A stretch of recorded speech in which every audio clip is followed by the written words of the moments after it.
Welcome to Out with Dan, the podcast that spotlights and examines the voices of LGBTQ+ authors, characters, and our allies. Together, we lift our voices and we tell our stories. I'm Dan White. Join me as I chat with this week's author.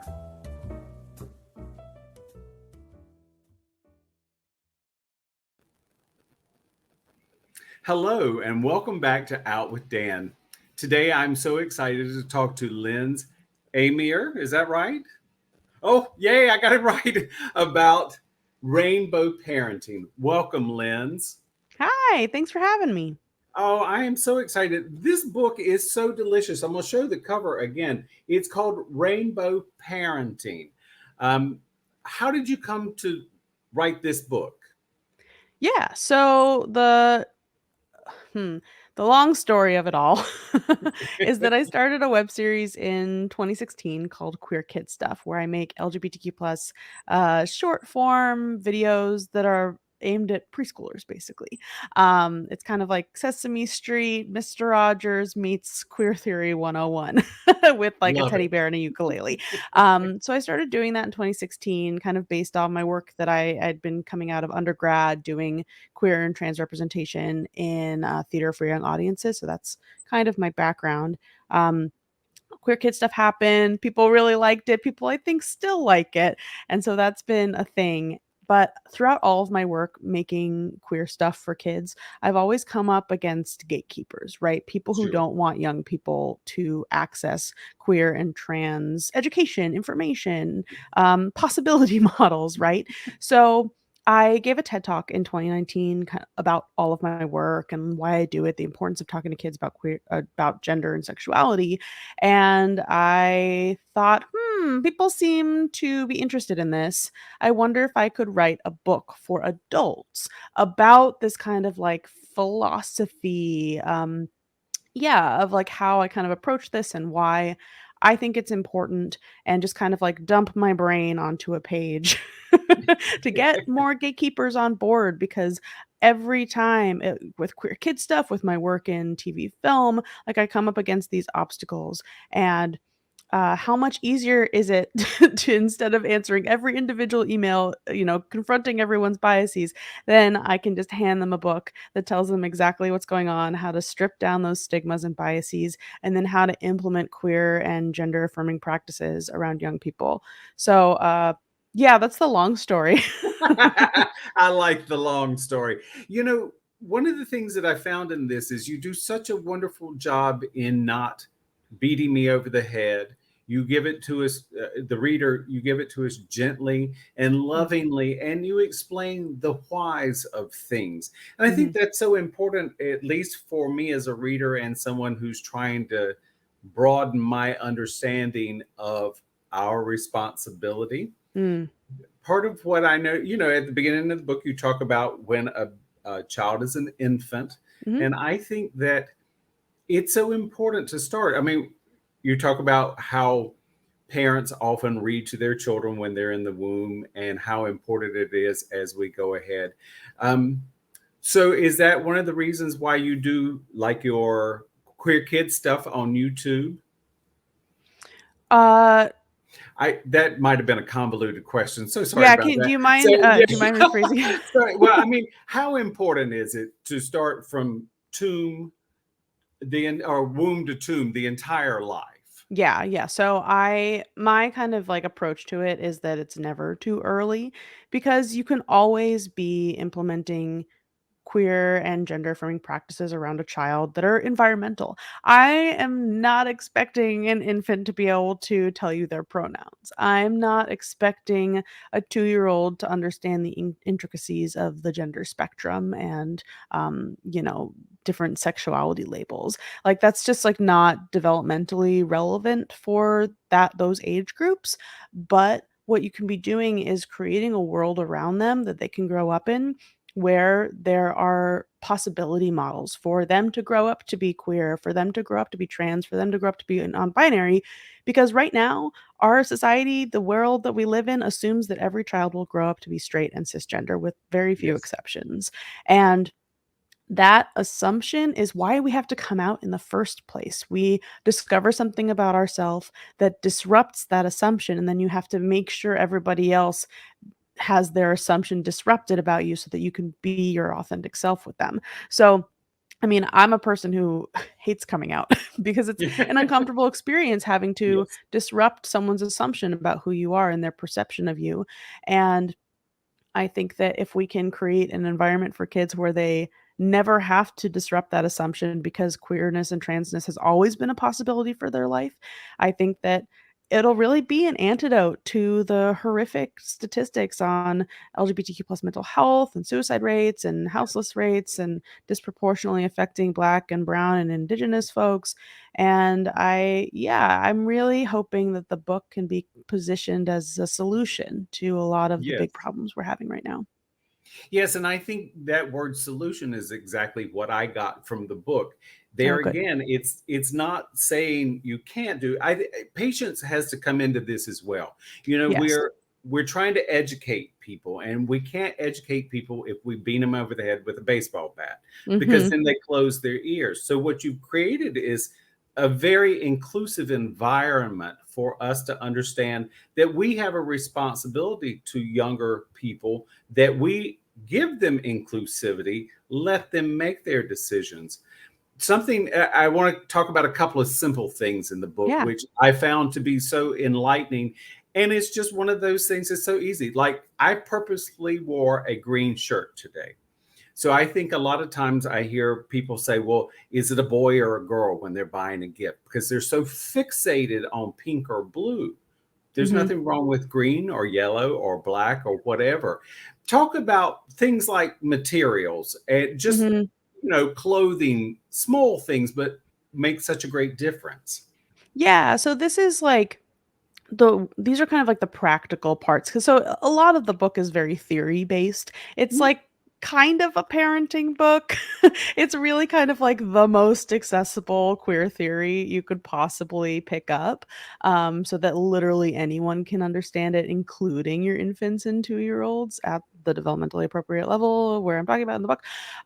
But I think, yeah, so I get into outside of that theory, I kind of get into ways that you can implement this in your day-to-day life in like everyday interactions. And part of that is like, how do we approach a clothing store with a Mhm. young person in our life? Because clothing and clothing stores, especially kids' clothing, so gendered. I mean, literally, you look up and there's the boy aisle and the girl aisle. Like, gender is literally being forced in a specific way in front of you. And so what I kind of say is that, like, in the book, is that clothing doesn't inherently have a gender. Clothing is it's objects. This is woven fabric and that has centuries of history attached to it.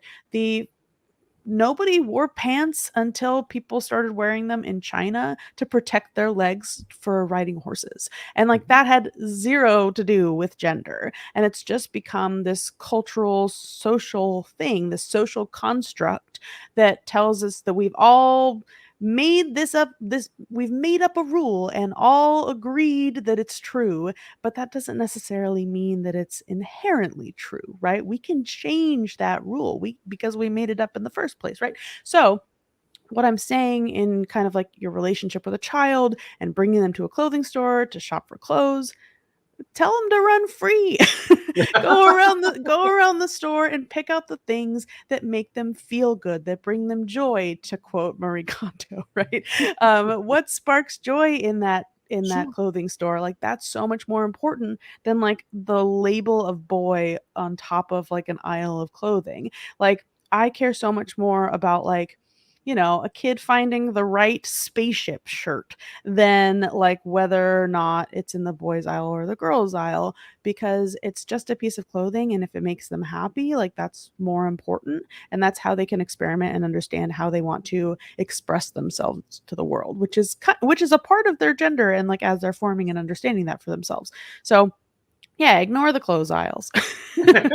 I totally agree. I mean, and it's also something I thought of when reading this book. This will date me, but there is or was a deodorant called Secret, and the little tagline used to be "strong enough for a man, but made for a woman." And I Mhm. always used to think growing up, well, if it's strong enough for a man, why doesn't a man use it? It is an inanimate object. It's Yeah. deodorant. But we live in a society that makes money Yes. on figuring out, is it a boy, is it a girl, how do we fit this product to make more money. Yeah. That is something you talk about in the book, and something I totally agree with. We live in a capitalist society, Yep. and they're looking to make money. Mhm. Yeah. That's how. Yeah, I talk a bit about capitalism kind of toward in the later sections of the book. I kind of think about the book as learning to swim a little bit. The beginning, we're, getting our toes wet, we're kind of getting used to the water, slowly making our way in, having some like uncomfortable spots, but we get through it, we push past, and then we're like eventually in the deep end without even realizing it. And so the capitalism parts are a little bit more the deep end section of the book. But yeah, I mean, it's all gender is such a marketing ploy. Yeah. And it's something we need to grow our essential like media literacy around. Essentially, that's what it kind of comes down to, of like being able to recognize like what is capitalism using to manipulate us, and how can we understand that that is capitalism, that's not like necessarily reality. Because capitalism through marketing tries to create realities for us, which is how Sure. they sell things. um but yeah, I could go down a whole rabbit hole. Yes, and because it's important that it is in the book, and it Mhm. is an important conversation, but it is just simply one of the Yes. conversation. I mean, one of the things early in the book that I have seen a rise of in the past few years Mhm. are gender reveal parties. Oh, And yeah. I am every time I see someone's having one, and I have lots of friends that have had them, I understand their desire, but I keep thinking to myself, this child has not formed. This child doesn't know their gender yet. And yet we're already making a party and forcing gender on an unborn child. And I feel like it is something that over the long run is going to be a very bad thing, because the child has a psyche that needs to develop to figure out who they are. Yeah. Yeah, I agree. So, sorry, yeah, because it is one of the things that I saw in your book. Because I've also been reading other books similar, and I had not seen it addressed. And it is something that I'm like, this is important. I mean, we ask children what they want to be when they grow up. They don't know early on.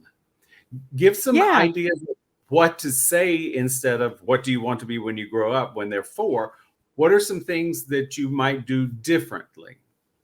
Yeah, I think again in this kind of like anti-capitalist section of the book, um, I think what I'm kind of asking is like, why should a child dream of labor, right? And like that comes from philosophies around like the Nap Ministry, which is a fantastic social media account, and lots of kind of like abolitionist philosophies. That's kind of like a lot of where that sort of comes from, and labor right movements. And I mean, Marx was a labor union guy, and he's the anti-capitalist poster child.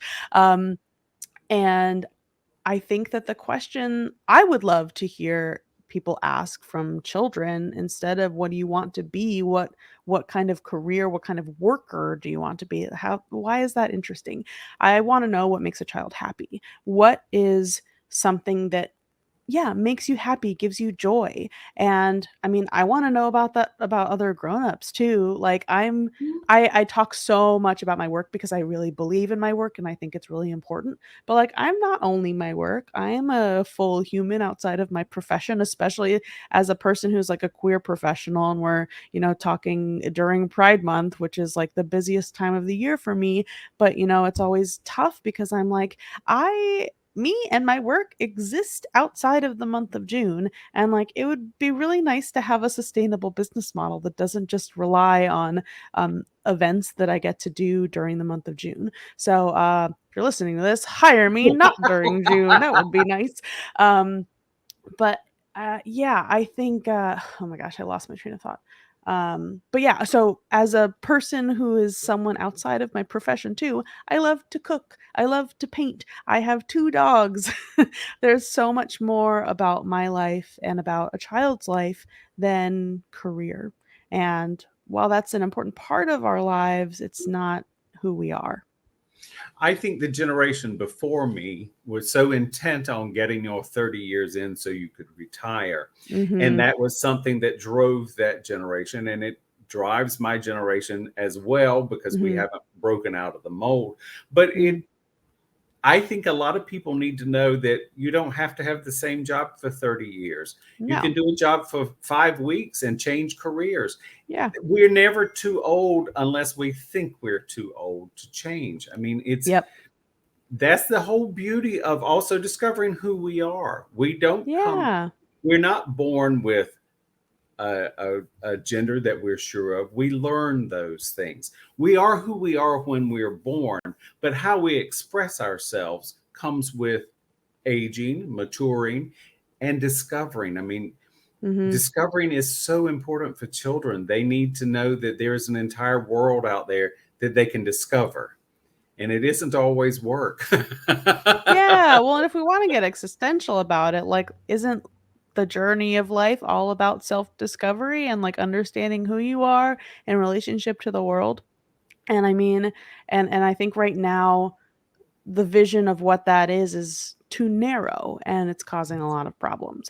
And I think, like, if we can open that up for the next generations, I think that everybody's gonna be a lot happier. Totally agree. I totally agree. That's why rainbow parenting is so important to be out in the world. Congratulations. Thank you. It's been really, really lovely. Oh, I'm so excited about it. Do you have social media or a website you'd like to share? Yeah, yeah. You can find me at Lindz Amer, LindzAmer. I'm mostly on Instagram and TikTok now. I'm on Twitter if you're still on there. But you can find me mostly on TikTok and Instagram. And then if you want to follow Queer Kid Stuff, it's at Queer Kid Stuff, just one kid. And we have a YouTube channel. You can also check out queerkidstuff.com. Buy the book, please. And yeah, I'll see everybody on the internet.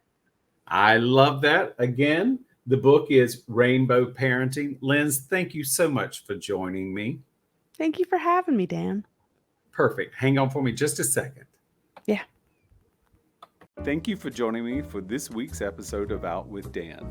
You can find more information about this podcast and its host at outwithdan.com, on Twitter at OutWithDan, and on Instagram and Facebook at Go Out with Dan. This podcast is hosted by Authors on the Air Global Radio Network, and the theme music is provided by bensound.com. Join us again soon for the next episode of Out with Dan.